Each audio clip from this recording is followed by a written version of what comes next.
Lindsay, you've come back again. This is your stamina is quite incredible.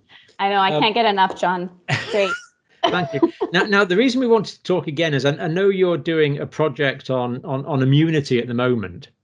Yes. But before we do that, I mean, you mentioned you're a pharmacist, which is great. I mean, do you think pharmacists have much of a role really in this pandemic, or are they kind of side players, do you think?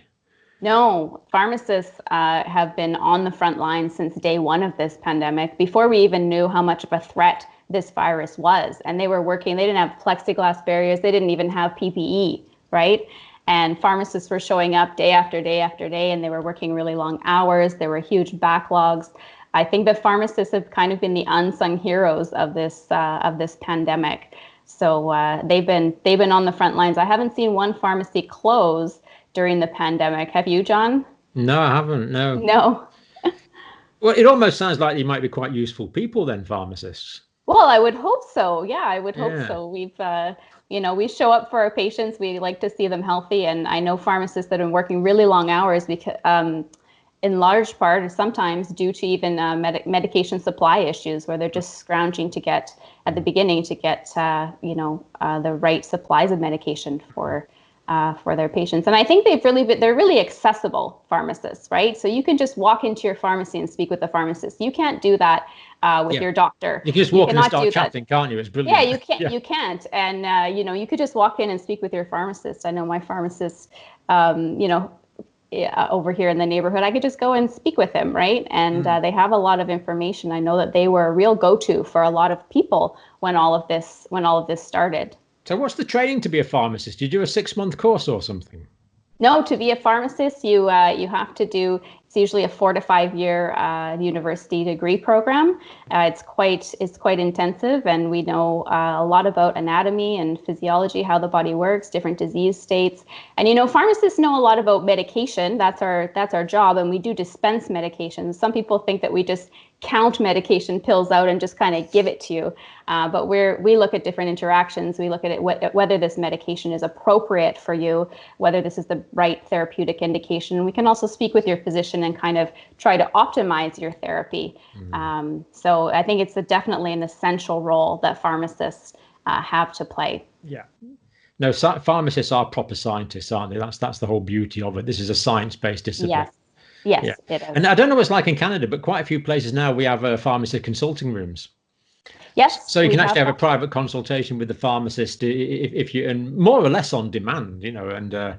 Yeah, that's one of my favorite things to do, is sit down with patients and talk about their medications and make sure. There's a lot of patients that are taking medications, they don't know why, and they don't know what they're for. And sometimes they were prescribed something maybe 10 years ago, and maybe it's not even effective for them anymore. And, if they go in and talk with their pharmacist, we could really, optimize things and hopefully improve their health. I've actually done some teaching on programs where we're training like registered nurses and pharmacists up to do the extra diagnosis and treating. Yes. And basically turning senior nurses and senior pharmacists into general practitioners, really. Yes, it's a whole untapped area of expertise, or largely untapped area of expertise. Yes, and in Canada, we're starting to be able to prescribe for minor ailments. It's kind of rolling out slowly, but I think it's something that's essential. You don't need to go to your doctor necessarily for. Yeah, we have a whole program of non-medical prescribing. Yeah. Excellent. It's very forward thinking. It needs to happen. Yeah, absolutely. So this immune strengthening program that you're working on, that's quite intriguing, because what a lot of people don't realize is immunity comes in not only just to protect us against viral and bacterial illnesses, of course, but there's so many abnormalities of immunity. Type 1 diabetes, for example, is an autoimmune disease. Crohn's is an autoimmune disease where the immune system goes wrong. And I believe that, well, we know scientifically, we know that a good immune system is necessary to prevent many types of cancer. Yes. So you can have immune surveillance against cancer as well. Yes. So immunity is absolutely pivotal. So what sort of things have you been discussing that can improve immunity, or at least optimize the immunity we have? Yeah, so something that I think is a discussion that needs to happen, that has not been happening really before COVID-19 and now during COVID-19, is the state of our overall health. and how, there are very easy ways that we can help to strengthen our bodies and prevent these kinds of diseases before they become big problems, right? So I'm doing an immune series, and it's to, help you strengthen This is your video immune series, system. Lindsey. This is my video series. Yep. This is Friendly Pharmacy 5. Yep. And we are talking about an array of different aspects of immunity that you can actually control somewhat at home. So I'm not saying that this is going to prevent you from getting COVID-19 or virus or anything like that, but for instance, sleep. Sleep is very important to your immune health. Inflammation is another factor. How can we reduce inflammation? And vitamin D is something that I'm talking about. I'm talking about omega-3 and different vitamin deficiencies. Being a pharmacist, I know that some medications can cause different vitamin deficiencies. And so discussing that, talking about herbal remedies that are evidence-based that can be of benefit. And also, again, talking about polypharmacy, so where a person is taking a large amount of medication that is maybe not necessary or not beneficial to their health. So that's something I'm talking about in this immune strengthening series. Now, is it okay if we play your sleep video after this?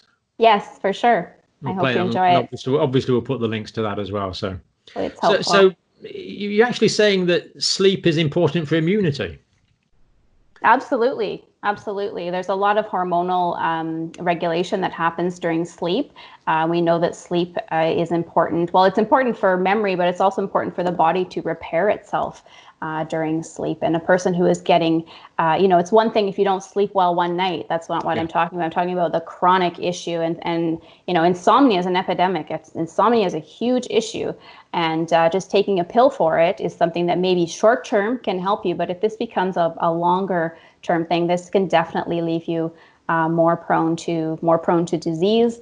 And even if you do get sick, you might not be able to battle that infection as well as you could have if your immune system was functioning at a better level. So there's a whole raft of research on people working shifts long term as well on this, isn't there?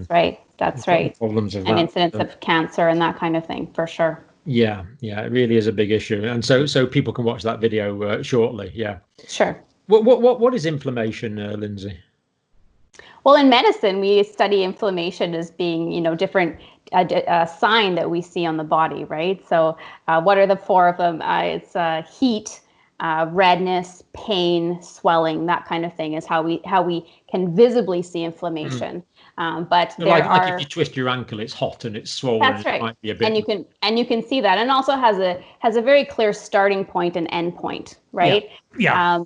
But there's inflammation that happens in the body that we can't see, and that's mediated through the immune system. And we see that in COVID-19. We talk about the cytokine storm and that kind of thing. And if we have a high sugar diet, that can increase inflammation in your body, right? Can it? And so it can, definitely. Any sugar, or some sugars worse than others? I'm not sure about that. I think just the dietary, sugar intake, fructose, that kind of thing. That we see in these sugary drinks can definitely increase. We're not designed to eat sugars, really, are we? It's just kind of not. It's not ideal. I mean, we will get it. Eat fruits and vegetables, and you will get the sugar that you need. We really don't need all this added sugar and that kind of thing. So inflammation is a huge issue with immunity and chronic disease. And do you think vitamin D is an immunological modulator as well? Oh, yes. And I think there's clear evidence for that vitamin D can definitely help improve your immune response. So it's something that I'm covering as well in the videos. Fascinating. It's essential, I think. I think I'm going to watch these, I'm getting interested. Thanks, John. I think I'm getting I would appreciate it. Interested already. Yeah. Yes. What is omega-3? Yeah, so omega-3 is an essential fatty acid that we can get through our food. It's very high, or found in very high content in fish. A lot of people don't get enough fish from their diet, though. So it's something that, as a pharmacist, I do not recommend very many supplements. I see people wasting a ton of money on a lot of supplements, but I think that, vitamin D and omega-3 are ones that are quite essential. And omega-3 is very good for the immune system, but it also, interestingly, it does help to reduce anxiety in some people and depression, and that's evidence-based. So I think that there's a definite benefit, and there's a lot of people who are very anxious, and we've got mental health issues. And do you think there's a lot of anxiety and depression in society? Oh, definitely. And I think it's a common problem. That's been highlighted during this pandemic. It's almost a universal problem. I think it's a universal problem, but I think it's worse, and I think we're just seeing the beginnings of. I've certainly had episodes of both. It's just awful, isn't it? I mean, yeah. Yeah, it's a major issue. I mean, how many people can you name that haven't had episodes of anxiety or depression? This is just endemic, isn't it? It is, and it's something that's being discussed more and more, and I'm glad that it's coming to the forefront and we can kind of treat it. So I think omega-3 is kind of a more natural way of not treating depression. I'm not suggesting that, but I'm just saying that it could maybe help with mood and help with cardiovascular outcomes, immune outcomes, that kind of thing. It's a real brain food, isn't it? It's worth considering, for sure. Yeah. And I think for vegetarians watching, it's important to know that you can buy completely vegetarian omega-3, because omega-3, we tend to think of it coming from fish, but fish do not make omega-3. It's the plankton that the fish eat that make the omega-3. I did not know that, John. Absolutely. Most of the omega-3 in the world is made by marine phytoplankton. Okay. And they produce the fatty acids, and all the fish do is concentrate it. Okay. So there's an increasing movement now. I think in Hawaii there's a huge farm for making phytoplankton, so you can actually buy the phytoplankton now as a kind of green powder. Excellent. Then you can mix it up with your yogurt and all kind of stuff. Yes. Well, that's good. Or you can buy capsules of omega-3, which is completely vegetarian, and of course that's good because it doesn't fish out the oceans. That's right. It's exactly the same omega-3, because a fish is just an omega-3 processing plant. It's not an omega-3 factory. Very interesting. Just comes from the marine phytoplankton. I didn't know that, John. Thank you. Yeah, so check out that one, and vegetarians can eat that to the heart's content. For sure. Yeah, it's a good option. Of their farms. No, it's a safe thing. It's a natural fat, isn't it? Yep. Yeah. Now the vitamins. I remember learning ADEK, A, D, E, and K are the fat soluble vitamins. Yes. So is it possible to overdose on the fat soluble vitamins? Yes, it is. It is. So when we talk about vitamin A, D, E, and K, they are fat soluble, and they tend to they're stored in the body, right? So they are something that we have to be more careful with than, say, I caution to say, but say a vitamin C or something that's water soluble, right? So we do have to be much more careful with these vitamins. So what's kind of your thinking with vitamins and immunoprotection? What is my thinking? Yeah. I think that there's definitely a place for them, but I think that they have to be used wisely. And I don't like the extremes of, taking, 10 grams of this or that. No. You have to be careful. And you definitely should be consulting a healthcare professional. So a pharmacist, you could just walk in and ask your pharmacist what would be a recommended dose for you, and go about it that way, rather than just taking random things in high doses because you heard that this thing is great for whatever. There needs to be a balance. So I think there's a time and place for sure. Yeah. But I think the point is any nutritional deficiency can potentially compromise the immune system. That's the issue, isn't it?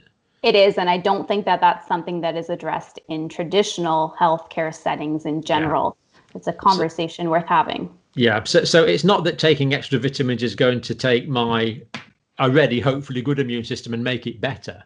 But lack of vitamins can reduce the efficiency of the immune system. I think that's what it can leave you more vulnerable and leave you more vulnerable to disease, and not just to disease, but to a more severe disease, more severe infection. And maybe that you're going to get the infection regardless, but maybe you're going to recover in 5 days instead of being sick for 10, right? Sure. So. Sure.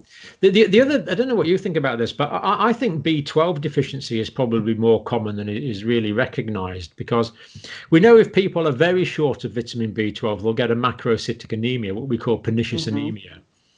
And but I think if you get pernicious anemia, that means you've got really quite significant B12 deficiency. Severe, yeah. So whereas we know that B12 is again necessary for quite a few functions of the immune system. Yes, and vitamin B12 is. Sorry, I meant to say the immune system. Yes, what I meant to say then was the nervous system. Yeah, sorry. Yeah. I mean, I'm sure it does play a role in immunity as well. And again, it just makes you wonder. There's so many psychological distresses that people have. I just wonder if that is a factor. I don't know how well that's been researched, because a lot of people, as they get older, can't absorb vitamin B properly, as you'll know. That's right. And this is the pernicious anemia, B12 malabsorption syndrome, that people can't absorb it. And I just suspect that's more common than a lot of people realize. I think it is. And there's a medication called Metformin that's used for type 2 diabetes that, there's evidence that does reduce the levels of B12 in the body as well. So, some people who have type 2 diabetes and they're on Metformin, it might be, an idea for them to consider talking with someone about their B12 levels. Indeed. And yet, for people with type 2 diabetes, metformin can be very much a life-preserving drug, can't it? Oh, Metformin is a first-line type 2 diabetes medication. Keep taking it. Keep taking it. It's very effective. It's very effective. But there are some things that, that there's some considerations that go along with that. Absolutely. And, So you mentioned other meds as well, Lindsey. What other meds are you concerned about in relation to the immunity? Well, I was going to talk about metformin. Sometimes there's I see very readily prescribed sometimes anti-inflammatories, even topicals, that kind of thing. Different. I can't just think of any quite specific ones right now. Steroids, of course, are going to be. Steroids, and there's a time and place for steroids, right? There is a time that you need to be on a steroid, but sometimes when you've been on something for a certain period of time, maybe you're not getting follow-ups that often, and maybe that's something that needs to be discussed, because maybe you don't need to be on that for that long. The other thing is, proton pump inhibitors, so medications that reduce the amount of acid that your stomach produces. So this is lansoprazole or meprazole. Lansoprazole, yeah. Anything that ends in azole. That's right. Well, I don't know, because then there's fluconazole, which is antifungal, but good point. I've forgotten about that. Yeah. But proton pump inhibitors are widely prescribed, and I see patients all the time that've been on these for months or years, and I mean they help the problem in that they're decreasing the amount of stomach acid, but in doing that, sometimes we don't have the right amounts of vitamins, minerals, nutrients, that kind of thing being absorbed into the body. And so that's something that often proton pump inhibitors are something that I wouldn't tell people to get off of them, but it's something that, why am I taking this? Is it still working for me? Do I still need it? Let's have that conversation. So I'm covering that. Regular reviews of medication. That's right. Is there any nutrients particularly that can be a problem with PPIs? I haven't seen specifically a nutrient that has been depleted because of a PPI. But just not having that stomach acidity, there is some evidence that people may be prone even to infection with that more basic environment, right? It's achlorhydria, isn't it? Yes. In medicine, we call it achlorhydria. That's right. Yeah. Well, I started on lansoprazole a couple of years ago when I was working on A&E, and the week after I got rotavirus. Oh, see. GP just gave me it for a few weeks, and I got rotavirus the week after. So I'm blaming him. I mean, if you have a bleeding ulcer, take it, it's if it's indicated, yes, but I think we have to think about there are consequences. We have, unfortunately, in traditional medicine or in medicine in general, we have no perfect cure for hard, for few things, right? Yeah. No, so, the week after I got rotavirus, I had really quite significant gastrointestinal problems, shall we say, for a few days. You had other problems, and then it was really bad diarrhea and stomach cramps, and then I was absolutely wiped out for about 10 days after that. I couldn't work for. It takes a while to recover. Yeah, so hydrochloric acid is good stuff. It's necessary. There's a reason we have it. Yeah. Now this herbal stuff, what's the difference between herbal medicine and homeopathy? Well, herbal medicine is based on it's herbs, it's botanical agents that can help the body as opposed to pharmaceutical agents. Homeopathy is a bit of a controversial topic. I wouldn't say it was controversial. It was a little bit in Canada. We did have some. I'd say it's poppycock bunk and anti-scientific gibberish from start to finish. Okay. Just my personal view, of course. Sure. Yeah, I don't think the evidence is there for homeopathy, and I think it was a nice idea to dilute something a million times and hope that it's going to sensitize the body. And when you take no molecules of a substance, I don't think that's going to have a pharmacodynamic effect. Yeah, I mean, maybe there's a placebo effect, but I don't think it's really science based. I wouldn't. If I had a pharmacy, I wouldn't have it in my pharmacy. So the thing about herbal medicine is, of course, herbs come from plants, and of course they can be poisonous. Yes, they can. We think of foxglove leaves that people used to take for dropsy, which is the old-fashioned name for edema, and get the dose wrong and it kills you. Yes, and medicine, everything is dose dependent. And just because something is natural doesn't mean that it's something that is recommended. And, so yes, herbs are, can be very helpful, but they can also be very harmful. And so it's something that you need to do. You need to be educated on this issue. You can't just go, growing things in your garden and taking copious amounts. And it's something that, I think that it's great that we have plants, we have herbs that can be really helpful in medicine. When I was in Brazil, we studied a little bit about the Amazon and the great things growing there. Interesting, right? But very interesting. It's also it's dose dependent and take with caution. I tell people say, this is natural, it's okay. I say, well, snake venom is natural. And would you like a dose of that? Right? Crocodile saliva is natural, but it still causes infections. Yeah. Exactly. So no, snake venom is perfectly natural. You're quite right. Yeah. But so many of our medicines do derive from plants, don't they? So, I mean, you think of atropine, morphine, of course, comes from plants. Yeah, digoxin was all the opiates. Digoxin, aspirin was originally willow bark. Yes. I'm sure there's some more. Yeah, and I think there's been great developments in that area, but it is something we always have to proceed with caution when we're ingesting anything or treating ourselves with anything. The thing about herbalism, of course, it's hard to get a consistency of dose, but the thing is, when you're taking in a herbal preparation, there might be a couple of hundred different alkaloids from the plant, and the potential for these to have synergistic effects or interactive effects or beneficial effects are there theoretically. So I can definitely see the potential immense benefit from that, but you've got to you have to balance it, and you have to get it right. Yeah.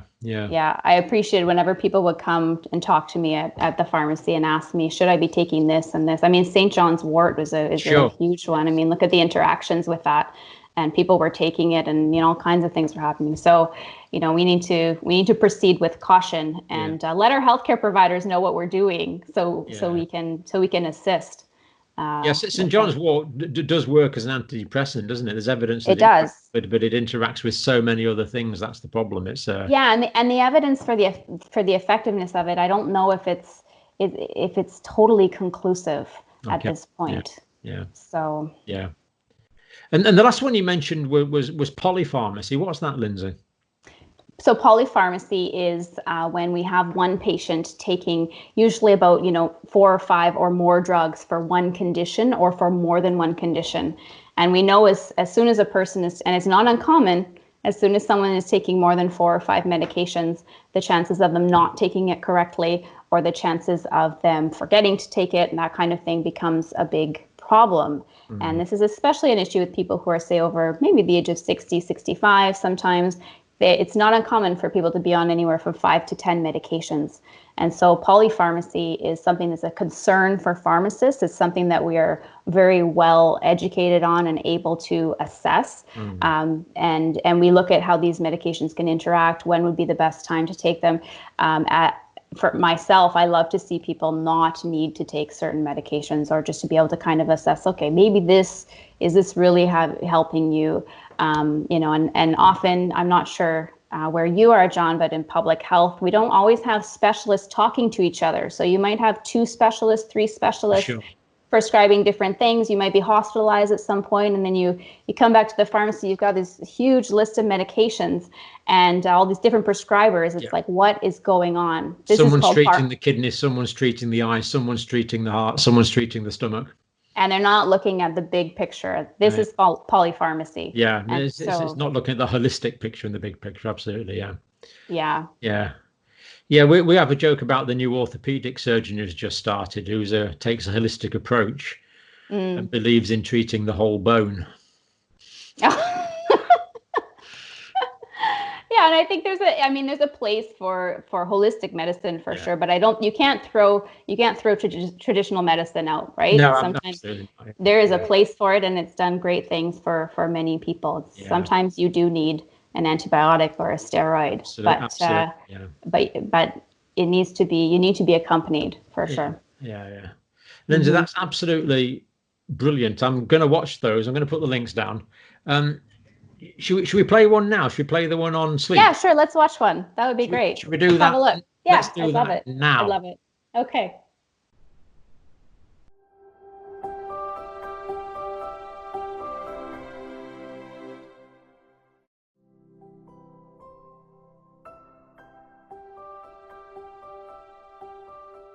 As someone who has suffered from bouts of insomnia and difficulty sleeping myself, I know that sleep and getting a good night's sleep begins in the morning. I also know that insomnia is not something that is fixed overnight. It's a process, and we have to try to break the cycle of insomnia or sleep disruption. So as we go through the slides today, please remember that this is a process. It's one step at a time. Your sleep is not going to change overnight, but it can change slowly, one step at a time. Collaborators on this video include Ashley Chang and Joel Churn, both from Vancouver, BC. So as you can see from this slide, not getting enough sleep or difficulty sleeping is a very, very common problem in Canada. Sleep can be divided into phases known as REM and non-REM sleep. REM sleep is associated with dreaming and memory consolidation. Non-REM sleep is associated with restoration, including increased blood flow, relaxation, repairs of the body, and growing tissues.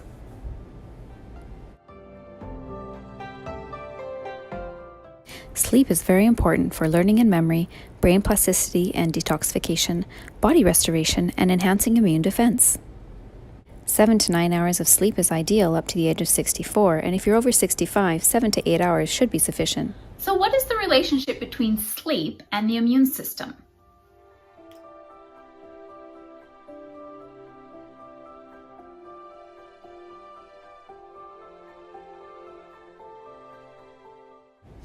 We can see that with better sleep, we have reduced infection risk, improved infection outcome, and even better vaccination responses.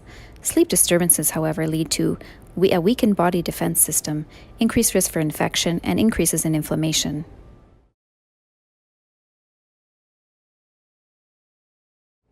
What happens to our bodies when we don't get enough sleep? It's not just that we're tired. There's a lot going on internally that we don't see, but we do feel it. Factors such as more sedentary time, chronic stress, poor mental health, and some medications can leave us at greater risk for some of these chronic diseases, which can also lead and be complicated by some of the more common sleep disorders.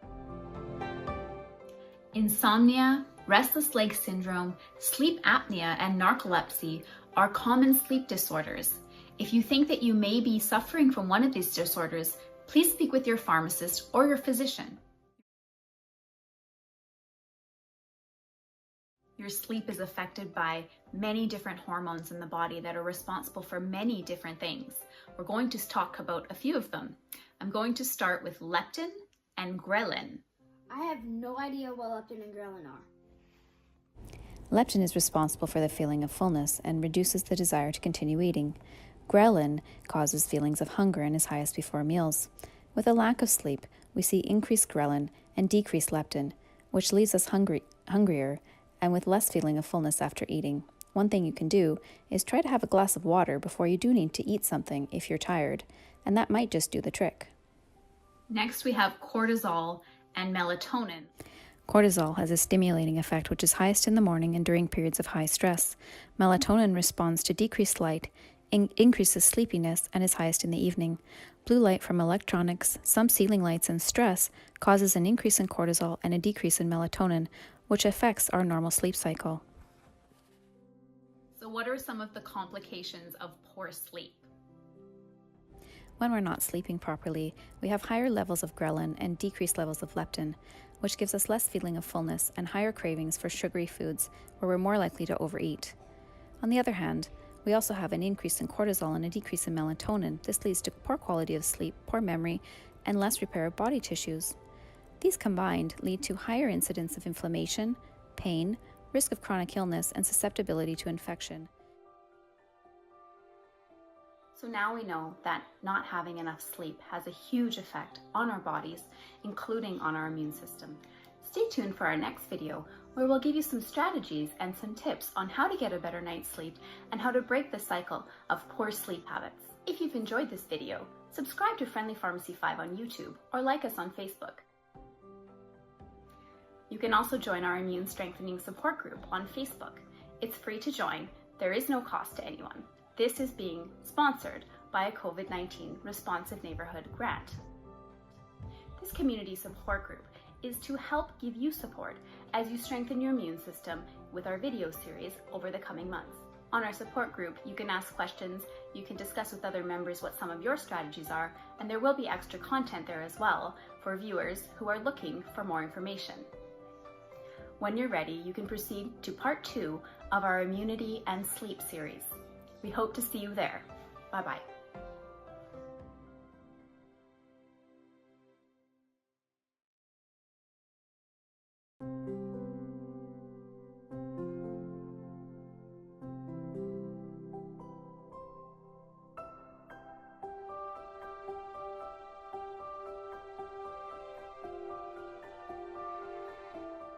Many of us need to be on our phones at night for whatever reason. So if you are going to be on your phone or another screen in the evening, what you can do is you can change and program your device to switch onto night shift. I have my phone programmed at 7 p.m.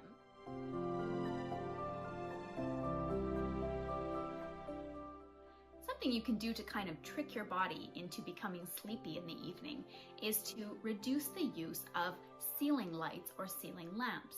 What you could do is you could use a side lamp or bedside table instead. That helps to simulate the sun setting and could kind of trick your body into producing better melatonin levels in the evening. Diets low in protein can also reduce levels of tryptophan in the body, which are essential for the production of melatonin.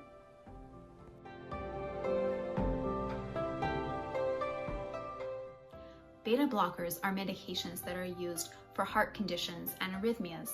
Beta blockers can reduce the amount of melatonin that the body produces. If you or someone you know is on a beta blocker and is having trouble sleeping, maybe tell them to have a conversation with their pharmacist so their pharmacist can guide them and maybe help them get through this issue.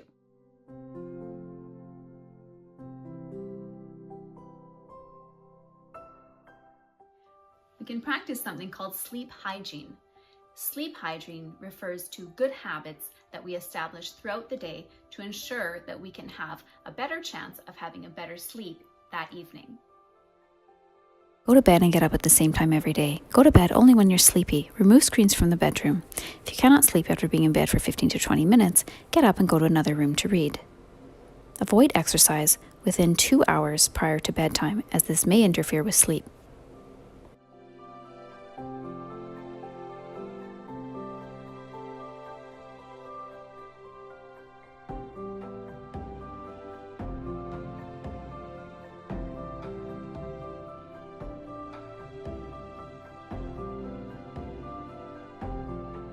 Forget that electronics are not just a problem and an impediment to our sleep. There have been many advances, and we can now use electronics as something that can actually help us sleep. I'm going to go over a few of them with you now. Sleepio is a sleep app that is used widely in the UK and now covered by some Canadian benefits providers.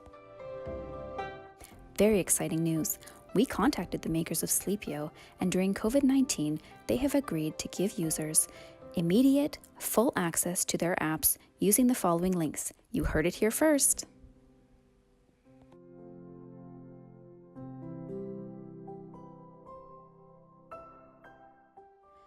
Another app is called Sleep Score. It is microphone and speaker based, so there is no need for it to be worn or placed on a mattress. Headspace is a relaxation app. It is helpful for relaxation, meditation, and mindfulness, with a sleep aid section as well. My Noise is a white noise app where you can create sounds to your taste for sleeping. Calm is a meditation app that also provides breathing exercises and sleep stories.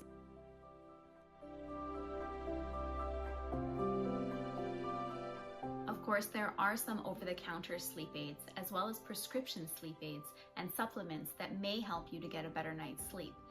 Always consult your pharmacist before taking any over-the-counter medications or supplements. Many over-the-counter sleep aids are made from diphenhydramine, otherwise known as Benadryl, a common allergy medication that needs to be used with caution, especially in the elderly. Melatonin and valerian are sometimes effective. Many herbal medications lack sufficient evidence for insomnia and need to be used with caution.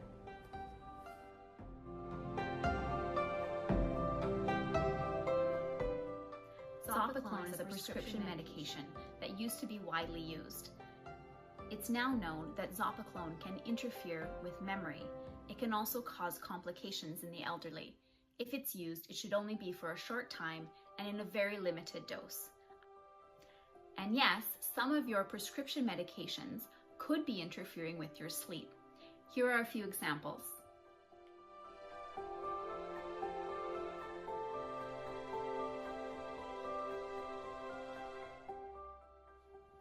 If you are on any of these medications and having trouble sleeping, ask your pharmacist if they could be the sources of your disruption or your difficulty sleeping. Thank you so much for joining me.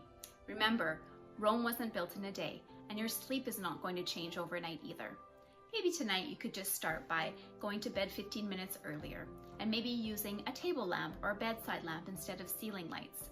These are small things, but small things have a big impact. Remember, the better your sleep, the stronger your immune system. So this is something worth paying attention to, one step at a time. Thank you so much. Bye-bye.